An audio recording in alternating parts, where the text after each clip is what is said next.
Essa é a função constitucional do monarca. Pela dignidade, servir à preservação da Constituição britânica. Lembrar a todos que há algo que une a todos. Lembrar ao governo que ele não é todo-poderoso, como Churchill ouviu de Elizabeth II. Que a soberania não é uma frase de efeito para um partido ou para um governante que está em baixa nas pesquisas. Que nenhum dos três poderes, sozinho, é senhor da Constituição.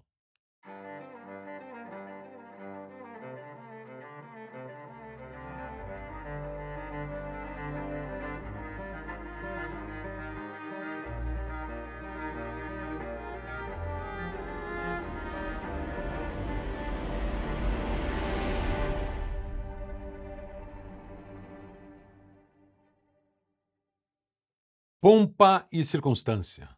É isso que mostram as imagens da visita de Donald Trump ao rei Charles III na Inglaterra. Trump chegou ao Palácio de Buckingham em uma carruagem folhada a ouro. Acompanhado de Charles, passou em vista a guarda do rei com seus tradicionais chapéus. À noite, acompanhado de Melania, participou de um banquete de estado no palácio, onde jantou ao lado da princesa de Gales, Kate Middleton. No banquete, Trump teve que abandonar sua icônica gravata vermelha. O protocolo exige que homens usem fraques, com casacos longos e gravatas borboletas brancas. E as mulheres usem tiaras. Kate usou uma que pertenceu à Rainha Maria e depois à Lady Di. Nenhuma outra monarquia do mundo mantém a cerimônia que a monarquia britânica mantém. Para muitos, é um espetáculo caro que não tem qualquer serventia. A monarquia, afinal, foi sendo despida de suas funções constitucionais ao longo dos séculos. E lhe restou apenas um certo papel cerimonial. Qual é, então, a razão disso tudo?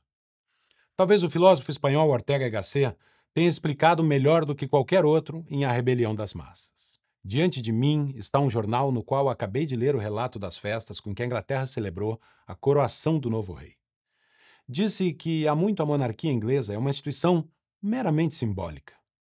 Isso é verdade, mas, ao dizê-lo assim, deixamos escapar o melhor. Porque, efetivamente, a monarquia não exerce no Império Britânico nenhuma função material e palpável. Seu papel não é governar, administrar a justiça ou comandar o exército.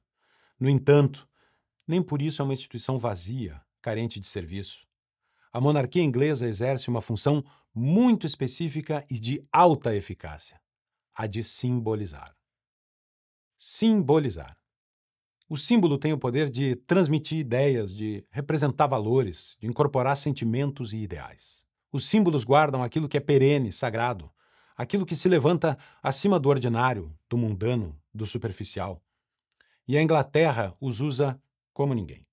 Eu já mencionei isso aqui na Brasil Paralelo em outro momento, mas a abertura do ano parlamentar é um exemplo perfeito disso.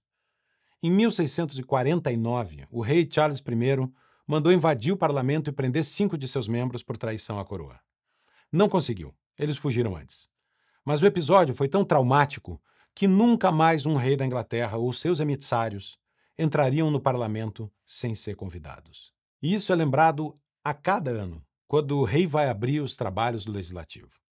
Ele vai à Casa dos Lordes, uma espécie de Senado, que é formada por seus pares nobres, e manda chamar os deputados. Seu emissário, o Black Rod, atravessa os corredores de Westminster e, ao chegar na porta da Casa dos Comuns, a Câmara dos Deputados deles, batem-lhe a porta na cara.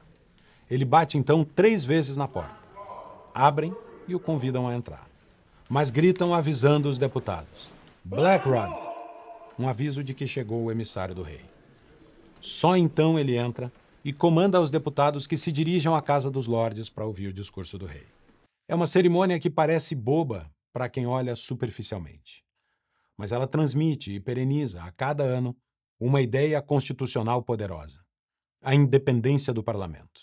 Mas em um nível ainda mais profundo, a porta batida na cara do rei representa um direito de todo cidadão, como explicou um discurso de William Pitt no parlamento em 1763. O mais pobre dos homens pode, em sua cabana, desafiar todas as forças da coroa.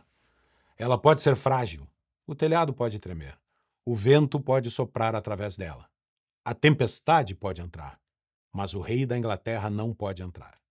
Nenhum de seus exércitos ousaria cruzar o limiar desta habitação arruinada. Quanto mais se perdem estes símbolos, mais vazio fica o exercício do poder. Na série The Crown, a Rainha Elizabeth II chama o primeiro-ministro para lembrá-lo que ele não governa sozinho. O primeiro-ministro era ninguém menos do que Winston Churchill. In 1867, Walter Bagehot wrote, "There are two elements of the Constitution, the efficient and the dignified. The monarch is the dignified, and the government the efficient. These two institutions only work when they support each other, when they trust one another. Your actions, your breaking of that trust was irresponsible, and it might have had serious ramifications for the security of this country." A lição de Walter Bagehot, escrita em 1867, diz que há duas partes na Constituição que não podem ser separadas com precisão microscópica. Primeiro, aquelas que despertam e preservam a reverência da população, as partes dignificadas, por assim dizer.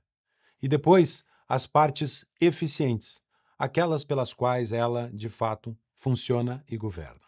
O papel das cerimônias, dos símbolos, é preservar as partes dignificadas, elementos que podem sim ser subjetivos, mas que nem por isso são menos reais ou menos importantes.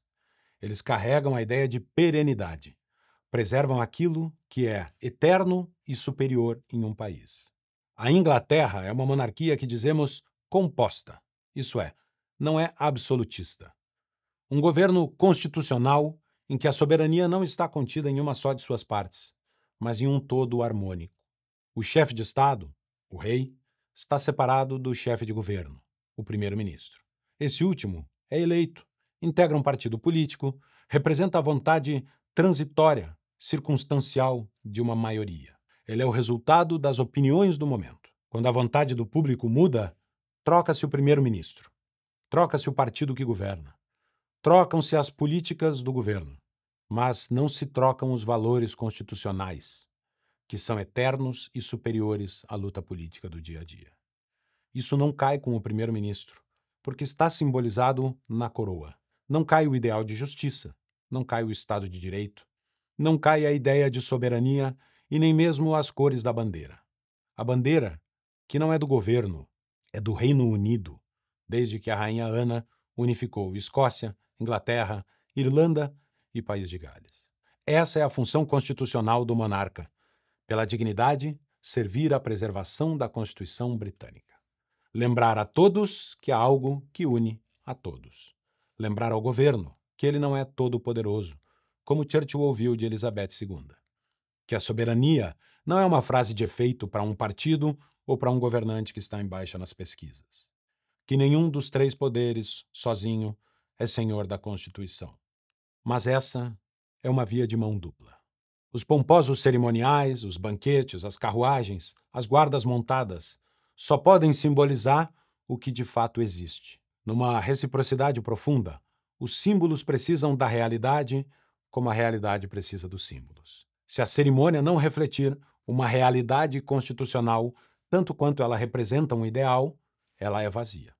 Torna-se um gasto, um desperdício, um ato de distanciamento do povo, um momento até ridículo.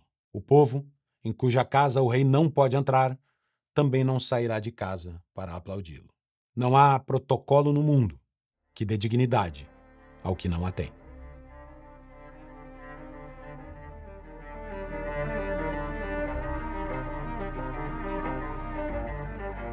Saudações a você que é membro da Brasil Paralelo. Eu sou Caio Coppola, comentarista de Política, Economia e Justiça. E sabe qual é a pergunta que eu mais ouço palestrando pelos 4 cantos do país? E aí, o que vai acontecer com o Brasil? Para tentar responder essa dúvida coletiva, eu convidei meus colegas Augusto Nunes e Thiago Pavinato, os 2 comentaristas políticos mais influentes do Brasil, para um encontro inédito em São Paulo no dia 2 de outubro. E você é nosso convidado especial. Membros da BP têm 20% de desconto usando o código Brasil Paralelo. Mas garanta logo o seu ingresso, porque são menos de 200 lugares e todos os convidados terão acesso aos palestrantes para perguntar, fotografar e confraternizar. E aí, nos vemos em outubro? É só clicar no link abaixo ou acessar o descritivo desse vídeo.